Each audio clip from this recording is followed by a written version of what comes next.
Bueno, nosotros estamos haciendo grupo para el trabajo práctico número 1 de matemática y programación. Yo me llamo Lourdes Ariel Acosta Muñoz. Yo me llamo Gabriel Almeida. Yo me llamo Fernando Nicolás Ramírez. Nos repartimos diferentes tipos de IAs. A mí me tocó ChatGPT. Empecé con un prompt. En este caso sería este de acá. Al utilizar ChatGPT varias veces para diferentes tipos de actividades, este mismo conoce mis referencias, mis preferencias, tiene guardada la memoria, por eso ya supo qué hacer y me puso esta respuesta. El primer código generado fue este de acá, a la izquierda. Tienes un código que funciona y está bien hecho. Es un código que capaz no hubiese sido el que yo habría elegido o habría hecho para terminar este trabajo, pero sí sirve muy bien como para empezar a tomarlo como estructura y de ahí irse yendo por diferentes lugares y modificar ciertas líneas del código. Como por ejemplo también tuve otra corrección en ChatGPT al preguntarle otro tipo de cosas que son, si bien irrelevantes, capaz podrían haber tomado un poco de protagonismo, pero habían sido pequeñas preguntas como el por qué decidía hacer cierta parte del código, capaz cambiaba pequeñas cosas o agregaba pequeñas cosas que yo no había especificado. Pero bueno, lo que puedo decir a continuación sobre el código, el primer código que me genera ChatGPT, que es un código muy acertado. ChatGPT tiene un gran historial conmigo, así que ya sabía más o menos cómo explayarse. El código está bien, está comentado, obviamente como para que el usuario o la persona que lea el código pueda entender lo que está haciendo. Y la interacción con el usuario que no está leyendo el código también es correcta, pero bueno, como digo antes, obviamente faltan pulir cosas, por eso también después lo utilizamos para terminar el código final, el código editado y comentado. Me tocó lo que es Gemini. Ahora eso está en el PDF. De igual manera, acá se ve que en esta pantalla está el final y en la derecha está la versión de prueba.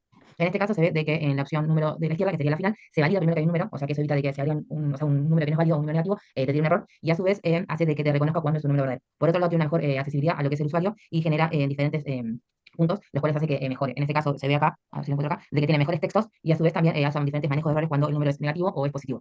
Usamos, como decía, el mismo prompt, lo que hace de que, con el mismo prompt que Nico, lo que hace de que justamente se genere con el mismo prompt diferentes códigos y diferentes formas de jugabilidad. En este caso, la final, también se genera un proceso interno mucho menor y genera menor cantidad de código y hace que sea más legible tanto al programador como a la persona cuando lo juegue a lo largo del proceso. Bueno, yo en cuanto a DeepSeek usé tres versiones distintas. La primera versión, lo que noté es que la IA no especificaba muy bien lo que sería el detalle con el usuario. Era muy poco intuitiva, como se puede ver acá. La entrada pedía como N, no especificaba qué era lo que el usuario tenía que introducir. Lo muestra la versión 2, donde ya aquí está un poco más detallada. Y la versión 3, en la misma enunciado, ya donde se le pidió que sea un poco más explícita.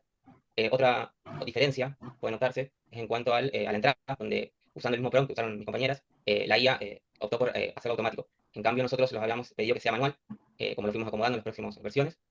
Otra diferencia, pues bueno, lo que sería el cálculo de rango, se puede ver acá, que utiliza un bucle.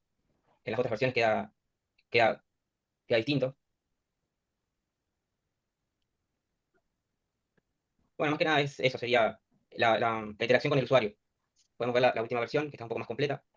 Eh, y comparándola con la versión final, que es esta, es la versión de entrega, ya quedaría más parecida a la versión final, la tercera versión de DeepSeek. No sé si ustedes tienen, chicas, algo más para agregar. Sí, iba a compartir pantalla para que veamos también la versión final y veamos también el último prompt y comparar por qué nos quedamos con esa versión final y por qué también el prompt tenía esas especificaciones. La respuesta es, las últimas especificaciones del último prompt estaban todas diseñadas para que la IA no pueda tener ningún punto de salida en el que se equivocara, especificándole que solamente tenía que usar ciertas especificaciones o ciertas funciones, mejor dicho, ya que estamos hablando de código en Python, y para que no utilice ninguna otra. Respecto al último código, está comentado y es una combinación de todos los códigos de todas las diferentes IAs, como para buscar la mejor interacción con el usuario a la hora de leer el código y también en la ejecución no utilizar tanto código uno metido dentro del otro, diferentes bloques, ya que las IAs, cuanto más las trabajas, generalmente se empiezan a romper los códigos o se empieza a olvidar de lo que le pediste antes. Entonces, bueno, intentamos combinar las tres IAs que usamos, intentamos también usar los mismos prompts para ver cómo las IAs se iban desplayando. Y bueno, nos quedamos obviamente con la versión mejor trabajada, que era la de ChatGPT, que como decía antes, como ya tenía una memoria guardada, pudo explayarse mejor, pudo utilizar mejor el código. Y bueno, esto fue el código final que nos quedó después de haber trabajado con las tres IAs, mismos prompts y bueno, diferentes memorias de cada inteligencia artificial.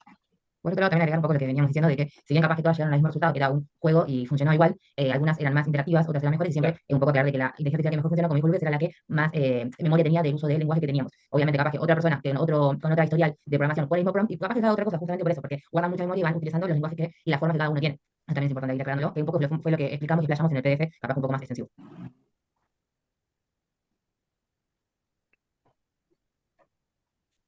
Vamos a probar varias opciones.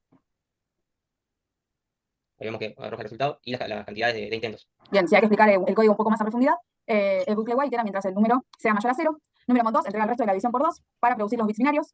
El binario se forma al hacer número igual número de división entera por 2 para crear la lista desde la derecha. Con binario igual STR resto más binario, acumular los bits de orden inverso, concatenando siempre el bit siguiente de izquierda a derecha, que es como se haría en la fórmula matemática, digamos. En este caso optamos por no utilizar números negativos. Uno podía elegir cómo quería hacerlo y dijimos, bueno, vamos a dejarlo así, ya que queremos que quede prolijo, tampoco nos queremos ir por las ramas, y también considerar que no podíamos usar funciones que todavía no estábamos viendo ni estudiando en programación, ya que podríamos haber utilizado un montón de otras funciones, porque también las inteligencias artificiales nos las proporcionaban, pero bueno, no estaba dentro de la cocina, entonces decidimos dejarlo afuera y quedarnos con lo que el conocimiento de la materia nos había dado.